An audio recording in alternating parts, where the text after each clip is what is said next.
If you've been working in the US as a religious worker for the past 2 years, then you can apply to become a permanent resident. And I'll show you how to start the process by applying for USCIS Form I-360. Hey, kumusta? My name is Mighty and welcome to Clueless in the US, where it's my goal to help you move, survive, and thrive in the United States. And here's a quick disclaimer. I am not an immigration lawyer, so please do your due diligence and review the form correctly. And if you need to, please consult a lawyer. A lot of the information that you will need for the I-360 will be in the R1 visa petition that your employer filed for you. So bring that out from the box and put it on the table as a ready reference as you fill out the I-360. Watch till the end of this video and I will share with you a sample cover letter and the checklist of all the documents that you need to prepare as part of your I-360 application. To download USCIS Form I-360, just go to uscis.gov/I-360. And this form is a petition for a Malaysian widow or widower or special immigrant. And for the purpose of this tutorial, we are only concerned with the special immigrant part of this form. So there will be a lot of parts of this form that will not be applicable for the special immigrant religious worker. And so we will be skipping through all of those parts. And I also suggest downloading the instructions for Form I-360. And if you want to, you can also take a look at the optional checklist for this form as an additional guide for you as you fill out this form. And part 1 is where you put your full name. You also put in your mailing address. Number 7, you don't need to worry about this unless you have a different mailing address or your petition is related to violence against women self-petitioning. So under part 2, number 1, you need to put in Special Immigrant Religious Worker or D. And if you are going to be working as a minister or a priest or a pastor, then you need to put in yes under D1. If not, then put no. So under part 3, this is also applicable for you since you are the one that is being petitioned for. So my assumption for this tutorial is that you are petitioning for yourself and you're doing this as part of your due diligence. So you need to put in your name again and then your mailing address, put in other information, your date of birth and country of birth in number 3. And if you have a social security number, then you put it here under number 5.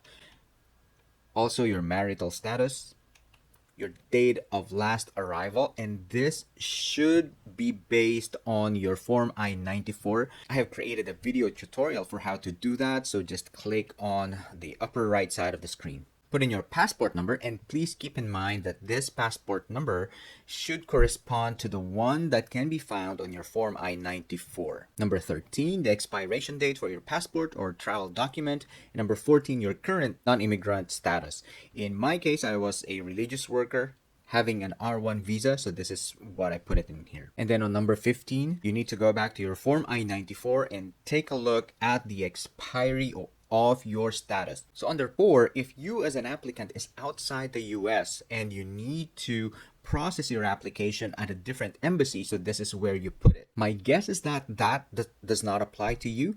So move on to part 4, number 2. Because the assumption is you have your R1 visa for the past 2 years and now you are applying to become a permanent resident through I-360.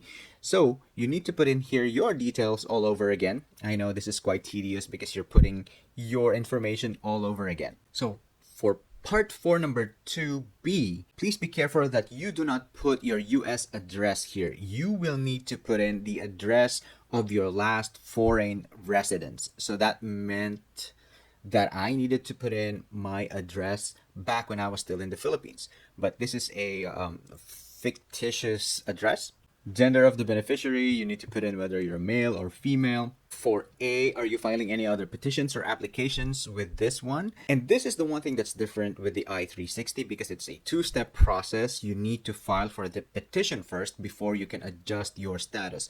Other types of green card applications, you can apply for the petition and the adjustment of status at the same time. Because that is not the case here, then we need to say no. So number 5, you also need to answer if you are in removal proceedings, meaning that your status has expired and that the USCIS is now needing for you to go out of the country. Number 6 is also asking you if you worked without permission. And number 7 is that if the application for adjustment of status is attached to this petition? And again, the answer is no. So part 5 is information about your spouse and children that can be included in this application. In most cases, because you have dependents, so if you have been with an R1 visa over the past 2 years and you have your spouse and your dependent child, then you are the principal applicant and they are the derivative applicant. So in this case, most likely your children or spouse have not filed their own self-petition. So you need to answer no. And then you need to put in the information about your spouse or any other dependent children that will be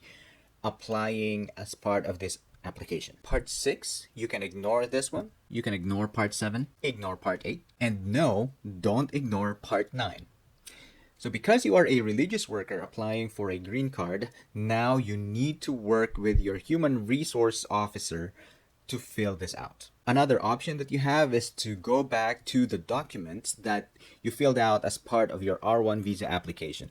And my assumption is that those supporting documents are available for you to use. So all of these questions can be answered by your human resource officer, your HR director, or whatever it's called in your organization. So just work with them to fill out this section. Number of members of the prospective employer's organization, the total number of workers in your organization, number of employees working at the same location where the beneficiary will be employed. And part C, number of aliens holding special immigrant or non-immigrant religious worker status who are currently employed or were employed within the past 5 years. So anybody who has been sponsored for an R1 visa and then applied for a green card, special immigrant religious worker, then you need to count them and put them in here as well. Part D is the number of all the petitions that had been done for Form I-360 and Form I-129. And then lastly, number of special immigrant religious worker petitions submitted by the beneficiary during the last 5 years. So because you are a self-petitioner,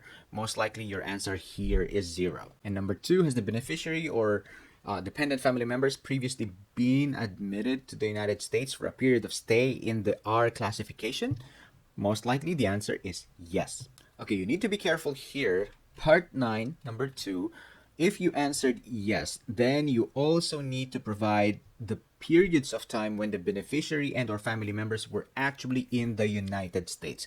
So you need to take a look at your travel schedules over the past 2 years. Well, actually over the past 5 years, because they need to count that the 2 years that you've stayed in under the R classification will count, because as I've said previously in this video, is that you need to have spent 2 years under the R1 visa before you can apply for this green card. As part of the supporting documents, you also need to submit your Form I-94 arrival and departure record, including the history of your travel over the past 5 years. Part 9, number 3 is about the period of stay in the US. So in my case, I needed to travel out of the US for work purposes and also for some vacation that I did over the time period that I was under R1 visa. But if you've never left the US over the past 2 years, then you don't need to provide as much details. You just need to provide the period of stay when you arrived and then the date when you are applying for this form. Part 9, number 4 is going to be asking about the type of responsibilities of employees who work in the same location. So this relates to some of the job descriptions that are available for other employees in your organization. So this is just a sample position and a summary or type of responsibilities that they do. Most likely this will not fit in here, so you need to go to part 15 and fill out the additional information. And if you still need additional space, then you can provide more paper. Just type it in and make sure to provide the part number, the number, and the continuation of what you are filling out here. So part 5 is to describe the relationship of the religious organization in the US and the organization abroad of which the beneficiary is a member.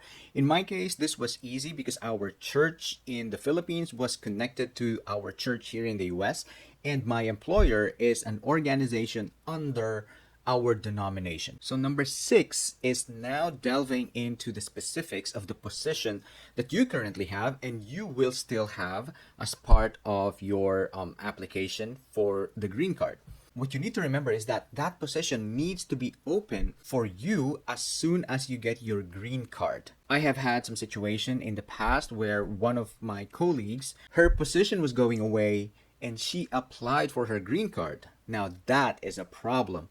Because now the position is going away, she cannot continue with her R1 visa and she also cannot continue with the green card application. So part 9, number 6B, you need to choose one of these, whether you will be working as a minister or in a religious vocation or in a religious occupation. So if you go to the instructions, there is a section here which just puts like a it's not very helpful actually, because the main difference really is that if you are an ordained minister or priest, then number 1 applies. Now for number 2 and 3, I think there's just some thin lines in here. So it's in a religious vocation, either in a professional or non-professional capacity. So maybe this applies for some lay missionaries, some musicians, some worship leaders. And then number 3 is in a religious occupation, either in a professional or non-professional capacity. So maybe this would relate to if you're a social worker, if you are going to do some services that's related to your religion in some way. I'm not sure if that's helpful, but if it's in a religious occupation, you can choose the third option, and that's it. Number 6, part C. So you need to put the description of the daily duties, including maybe answering some emails and some part of the job description that's applicable on a daily basis. Part D is about the beneficiary's qualifications. So this is about your bachelor's degree, if you have a master's degree, and how long you've been doing this kind of work. Anything that can support the argument that you are the right person for this job. Then number 6, part E, description of the proposed salaried and or non-salaried compensation. So you need to put in here your annual salary, including any other benefits that are being provided to you by your employer. And then part F, you need to put the name of your employer and its address. Okay, part 9, number 7 is about the tax status of your organization. So if it's a nonprofit religious organization and registered officially under the US government, and also its implications with tax reporting and all that. So you need to put in yes, and of course you will need to provide some documentation that proves this. Then you will need to put in here the supporting documents that you will provide, like a currently valid determination, and most of the time you can also choose option C, which means that you will need to provide all of these 4 documents right here, or proofs of the status of your organization. But if you talk to your human resource director or your finance and administration department in your organization, then they will be able to provide this for you. And some questions about your employment. Number 8 is if your employer is willing to provide compensation for you. Number 9 is about the funds will not include money that is taken from you. And one of the purposes for asking this is that when the organization is bringing you into the US, then it means that they should be able to support you and you will not become a public charge to the United States government and society. Number 10 is that the beneficiary will not engage in secular employment, and the prospective employer will provide salaried and or non-salaried compensation. So this essentially is asking if your work will be related to your religious occupation and not any other secular employment. And just thinking out loud here, it means that you will not be competing with other US citizens for other jobs that they may be able to get while here in the US. Number 11 is asking if the position is full-time, and that means at least 35 hours of work per week. And number 12, if you've been a religious worker for the past 2 years before filing for the I-360. And number 13, if you've been a member of your denomination for at least 2 years before I-360 is filed. So part 14, when you print out this application, you need to go to your employer and have them sign this part. And then put in the name of the person who is signing and their title. In my case, I asked our HR director to do the signing. Maybe you can also ask your immediate supervisor to be the one to sign this. Also put in the mailing address and the contact information. Now for the religious denomination certification, this part can also be signed by your HR director or maybe a pastor or a bishop that's connected to your organization, or maybe even your immediate supervisor. So have them sign here and the date of their signature, and then their name and their title. And again, you need to put the name of your organization as well as the address and contact details. Part 10, you can ignore that. And part 11 is the affidavit that's stating that you are the one who prepared this and that you can read and understand English very well. Then put in your contact information. And since you are your own petitioner, you need to sign this document as well. Please don't forget to sign it, because if you don't, then the USCIS will not even consider your application. So part 12, you can ignore this if you are a self-petitioner and you prepared the document yourself. So part 13 is only applicable if an interpreter helped you fill out this form. Part 14, you can also ignore this if you are a self-petitioner who accomplished this form by yourself. And part 15 is where you put the additional information.